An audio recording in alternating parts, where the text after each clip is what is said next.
మీ ఇంట్లో మొదటి కోటీశ్వరుడు మీరే అవ్వాలనుకుంటున్నారా? ఈ ఫైనాన్షియల్ వెబినార్ లో ఇప్పుడే జాయిన్ అవ్వండి. నమస్తే, వెల్కమ్ టు సుమన్ టీవీ. ప్రస్తుతం మనతో పాటు ఉన్నారు మేనేజ్మెంట్ కన్సల్టెంట్ సంపత్ సముద్రాల గారు. నమస్తే సార్. సార్, హైయర్ స్టడీస్ అనగానే మన స్టూడెంట్స్ గుర్తొచ్చేది ఫస్ట్ ఫారిన్ కంట్రీస్. అందులో ఫస్ట్ ప్లేస్ అమెరికా, తర్వాత కెనడా. బట్ ఇప్పుడు కెనడాలో స్టూడెంట్ వీసాలో కొన్ని చేంజెస్ అయితే వస్తున్నాయి. ఎందుకు చేంజెస్ చేస్తున్నారు? అసలు ఏంటి సార్ ఆ చేంజెస్ ఏంటి? ఒకటి మీరు నోటీస్ చేసినట్టయితే 2024లో they have bought down the numbers. ఇంతకు ముందున్న కోట దాదాపు 4,30,000 చిలుకు ఉండేదాన్ని 3,60,000 చిలుకు తగ్గించారు. తగ్గించడం అయితే తగ్గించారు. They have reduce the processing. మధ్యలో టెంపరీగా స్పీడ్ కూడా తగ్గించారు అండ్ ప్రాసెసింగ్ టైం కండిషన్స్ కూడా పెంచారు. తర్వాత స్టూడెంట్స్ ఫీజు, అదే కాకుండా వాళ్ళు చూపించాల్సిన ఫైనాన్షియల్ స్ట్రెంగ్త్ కూడా చూపించాల్సింది పెంచారు. దాదాపు కెనేడియన్ డాలర్లు 20,000 పైన ప్రూఫ్ చూపించాల్సిందిగా అడుగుతున్నారు. ఇంతకుముందు సగమే ఉండేది. ఆ లిమిట్ పెంచారు. ఇలా వాళ్ళు పెడుతున్న కండిషన్ల ప్రకారంగా చూస్తే నిజంగానే వాళ్ళు they are disallowing Indian students to enter their land అనే చెప్పచ్చు. ఎందుకు సార్ చేంజెస్ ఎందుకు అంటారు? అసలు ఎందుకు మార్పులు తెచ్చారు అని అంటే, వాళ్ళు ప్రైమ్ మినిస్టర్, మన ప్రెసిడెంట్ జస్టిన్ చెప్పడమే కానీ మ్యాక్స్ మిల్లర్ అనే మినిస్టర్ చెప్పడమే కానీ మనం చూసినట్టయితే వాళ్ళు ఏం చెప్తున్నారంటే 3 కారణాలు చెప్తున్నారు. ఒకటేమంటే ఇంటర్నేషనల్ స్టూడెంట్స్ పెరగడం చేత వాళ్ళకు హౌసింగ్ ఫెసిలిటీస్ మీద చాలా స్ట్రెయిన్ అవుతోంది. దాదాపు 7-8% ఇంటద్దెలు పెరిగాయి. Housing has become a major problem for them అన్నది ఒక రీజన్గా చూపిస్తున్నారు. రెండవ రీజన్ మనం చూసినట్టయితే వాళ్ళు పెట్టే పబ్లిక్ సర్వీసెస్, ప్రొవైడ్ చేసే public facilities like health and other things ఏవైతే ఉన్నాయో అవి వాళ్ళకి చాలా బర్డెన్సమ్గా తయారవుతూ ఉన్నాయి. సో వాళ్ళ దేశ ప్రజానికానికి న్యాయం చేయలేకపోతున్నాము అనేది ఇంకొక రీజన్గా చూపిస్తున్నారు. ఆపోజిషన్ పార్టీస్ అయితే కాదు, రీజన్స్ ఆర్ నాట్ క్లియర్ అని అన్నప్పటికీ కూడా పదవిలో ఉన్న ప్రభుత్వం మాట చెప్తుంది అయితే హౌసింగ్ రెంట్ల గురించేనో, హెల్త్ వ్యవస్థ గురించేనో, మిగతా ఇతర ఇలాంటి విషయాల వల్ల దేశానికి ఇబ్బంది అవుతుంది కాబట్టి అని వాళ్ళు స్పెసిఫిక్గా ఈ రీజన్సే చూపిస్తున్నారు. సార్, ఈ టైంలో మన ఇండియన్స్కి మరి అక్కడ ఎలాంటి పరిణామాలు ఎదురవుతాయంటే? అమ్మ, ఇప్పుడు ఇంతకుముందు ఏమయ్యేది అని అంటే అప్లై చేసేస్తే 20 రోజుల్లో వీసా వచ్చేది. ఇప్పుడు అలాంటి పరిస్థితులు లేవు. దాదాపు 8 వారాలు 10 వారాల దాకా టైం తీసుకుంటుంది. అంటే ఎందుకంటే ఇంతకుముందు చాలా ఈజీగా ఇదైపోయేది. Especially they had student stream. Okay, ఆ స్ట్రీమ్ ఇప్పుడు తీసేశారు. రెగ్యులర్ స్ట్రీమ్లోకి వచ్చి ఇంతకుముందు స్టూడెంట్ వీసాల కోసం అనేది అయితే స్పెసిఫిక్ స్ట్రీమ్ ఉండిందో దాంట్లో అయితే 20 రోజుల్లో ప్రాసెస్ అయిపోయి పిల్లలు వెళ్ళిపోయేవాళ్ళు. ఇప్పుడు ఆ ప్రాసెస్ తీసేశారు. ఆ ప్రాసెస్ తీసేయడం చేత రెగ్యులర్ వీసా స్ట్రీమ్లోకి వచ్చారు. రెగ్యులర్ వీసా స్ట్రీమ్లోకి వచ్చేసరికి టైం పెరిగింది. దీనివల్ల వస్తుందా రాదా, ఎంతవరకు అనే అపోహలు పెరిగాయి. కొంత అపనమ్మకం అనేది, ఇంతకుముందు కెనడాకి అయితే వచ్చేస్తుంది, కెనడాకి వెళ్ళిపోవచ్చు అన్న ధైర్యం ఏదైతే ఉందో అది సన్నగిలిందనే చెప్పచ్చు. అంటే ఇప్పుడు ఈ ఇంపాక్ట్ సార్ ఇతర దేశాల విద్యార్థులపై ఎలా ఇంపాక్ట్ చూపిస్తుంది అంటారు? మిగతా దేశాలు కూడా భారతదేశంలాగా మిగతా దాదాపు 14 కంట్రీల నుంచి జనాలు కెనడాకి వెళ్తూ ఉంటారు. వాళ్ళందరూ కూడా they experience a similar kind of thing. కానీ మన వాళ్ళు ఏంటంటే ఒకటి కెనడాకి వెళ్ళడం, రెండవది త్రూ కెనడా అమెరికాకి వెళ్ళడం అన్న ప్లాన్స్ కూడా ఉంటాయి. ఒకటి కెనడాలో సెటిల్ అవ్వడానికి ఒక ప్లాన్ అయితే, రెండవది వయా మీడియా లాగా కూడా యూస్ చేసుకుంటారు. కాబట్టి this is mainly it's serious impact for Indian students అని చెప్పచ్చు. కెనడా గవర్నమెంట్ది అసలు హేతుబద్ధత ఏముంటుంది సార్ అసలు? అంటే అమ్మ, ఇప్పుడు వాళ్ళ భయం వాళ్ళకి.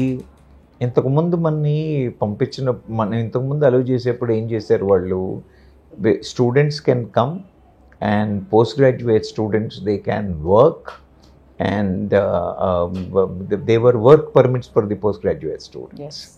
తర్వాత మన ఏమంటారు, spouses can go there, student spouses can go there, they can get employed and they can work అన్న పర్మిట్స్ ఇచ్చారు. ఇప్పుడు ఏం చేశారు, ఇప్పుడు ఇవన్నీ చేసేసరికి ఏమవుతుంది, not just the students alone, students, their extended families and everybody are landing up there. దానివల్ల వాళ్ళు ఇప్పుడు ఏమన్నారు అని అంటే, పీజీ కోర్సులు ఏవైతే ఉన్నాయో, నేను ఇంతకుముందు లాస్ట్ టైం మనం యూఎస్ గురించి మాట్లాడినప్పుడు కూడా సరి అయిన కోర్సులు, సరి అయిన కరికులం అప్రూవ్ అయ్యి ఉన్న పోస్ట్ గ్రాడ్యుయేట్ అప్రూవ్డ్ కోర్సెస్లో వెళ్ళిన వాళ్ళకి మాత్రమే ఈ పోస్ట్ గ్రాడ్యుయేట్ వర్క్ పర్మిట్ అనేది ఇస్తున్నారు. ఏ యూనివర్సిటీ పడితే, ఏ కరికులం ఉన్న కోర్సెస్లో వాటికి అలౌ చేయట్లేదు. రెండవది ఏమంటున్నారు అని అంటే, ఈ స్పౌసెస్కి ఏదైతే ఎంప్లాయ్మెంట్ పర్మిషన్ ఇంతకుముందు ఇచ్చారో అది ఇవ్వట్లేదు. ఇది ఇవ్వడం చేయకపోతే ఏమవుతుంది, earlier maybe if wife and husband goes, if one is studying, one is earning, they had a lot of comfort. ఇప్పుడు ఆ కంఫర్ట్ ఉండే అవకాశాలు లేదు కాబట్టి చాలా ఫైనాన్షియల్ స్ట్రెయిన్ పడే ఇది ఉంది. మరి వాళ్ళు ఎందుకు ఇలా చేస్తూ ఉన్నారు అని అంటే, ఇప్పుడు నేను ఇంతకుముందు చెప్పినట్టుగా వాళ్ళకున్న ఇబ్బందులు ఏంటి అని అంటే, ఒకటి వాళ్ళ హెల్త్ సిస్టమ్ మీద చాలా ఖర్చులు పెరుగుతున్నాయి, స్ట్రెస్ అవుతోంది అనేది ఒకటి. రెండవది వాళ్ళ housing is also becoming and other challenge. ఇలా కాకుండా మనం ఇంకోటి చూసినట్టయితే, ఈ ఎల్లీగల్ ఇమిగ్రేషన్ టు యుఎస్ అన్న విషయంలో బైడెన్ గారు పెట్టిన స్ట్రిక్ట్ రూల్స్ కానివ్వండి, తర్వాత బైడెన్కి జస్టిన్కి జరిగిన మీటింగ్సే కానివ్వండి, వాళ్ళకైనా డిస్కషన్సే కానివ్వండి, there could be possible conditions agreed and policies agreed between both the governments to control this. ఆ పద్ధతి ప్రకారంగా కూడా కొంత టైటన్ చేస్తున్నారా అని అంటే అవకాశాలు ఖచ్చితంగా ఉన్నాయి. Because Biden also said we will try to stream line entry from all, Mexico నుంచి కానివ్వండి, వేరే దుబాయ్ వైపు నుంచి కానివ్వండి, కెనడా వైపు నుంచి కానివ్వండి, వస్తున్న వాళ్ళని కంట్రోల్ చేస్తాము అనేదైతే అన్నాడు. ఆ కండిషన్లో కూడా జస్టిన్ ప్రభుత్వం ఈ ఆంక్షలు విధించిందా అని అంటే అవుననే చెప్పచ్చు. అంటే సార్ ఇప్పుడు ఇదంతా కూడా కెనడా ఫినాన్షియల్ వ్యవస్థపై కూడా ఏమన్నా ఉంటుందంటారు ప్రభావం? ఇప్పుడు మీరు చూసినట్టయితే వాళ్ళకి దాదాపు 20 బిలియన్ల కెనడియన్ డాలర్ల ఆదాయం వస్తుంది ఫ్రమ్ ద ఫారిన్ స్టూడెంట్స్. మరి మీరు ఫారిన్ స్టూడెంట్స్ని తగ్గించేస్తే ఈ డబ్బులన్నీ ఎలా, అవునా? తర్వాత ఇంతమంది సెటిలర్స్ వెళ్ళిన తర్వాత వేరియస్ ఇండస్ట్రీస్లో ఎంప్లాయీస్ వస్తున్నారు, international students are joining as employees, Indian. So labour market మీద దెబ్బతినే అవకాశాలు ఉన్నాయి. కాబట్టి ఎకానమీ నెగిటివ్గానే దెబ్బతింటుంది, దీనివల్ల పాజిటివ్గా లేదు అనే డిస్కషన్స్ ఉన్నాయి. ఇంకా ఎందుకంటే స్టూడెంట్స్ నంబర్ తగ్గించేశారు, ఎంట్రీ కంట్రోల్ చేశారు.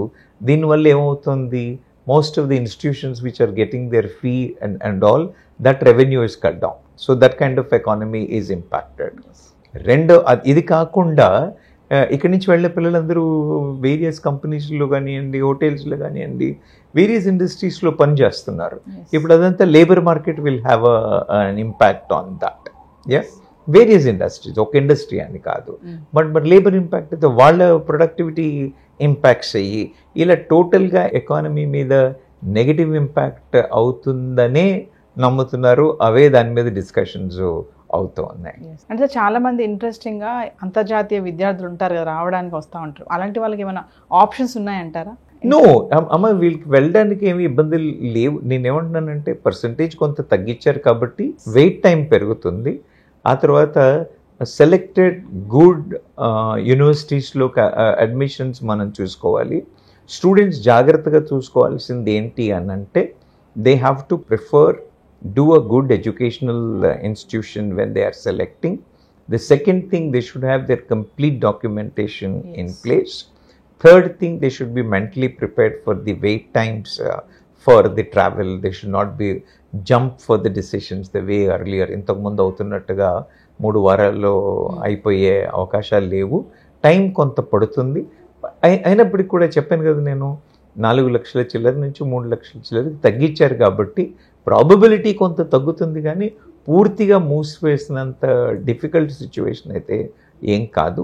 Still Canada seems to be an option. కానీ దీనివల్ల ఏమవుతుంది అని అంటే instead of looking at Canada, people may start looking at other European countries. జర్మనీకి వెళ్ళడానికి ట్రై చేయడము, మిగతా యూరోపియన్ కంట్రీస్లో ఎక్స్ప్లోర్ చేయడము, ఆస్ట్రేలియా, న్యూజిలాండ్లో ఎక్స్ప్లోర్ చేయడము అనేది ఖచ్చితంగా పెరుగుతుందనే చెప్పచ్చు. ఎందుకంటే first priority America, second Canada. ఇప్పుడు కెనడాలో కూడా వచ్చింది కాబట్టి చేంజెస్.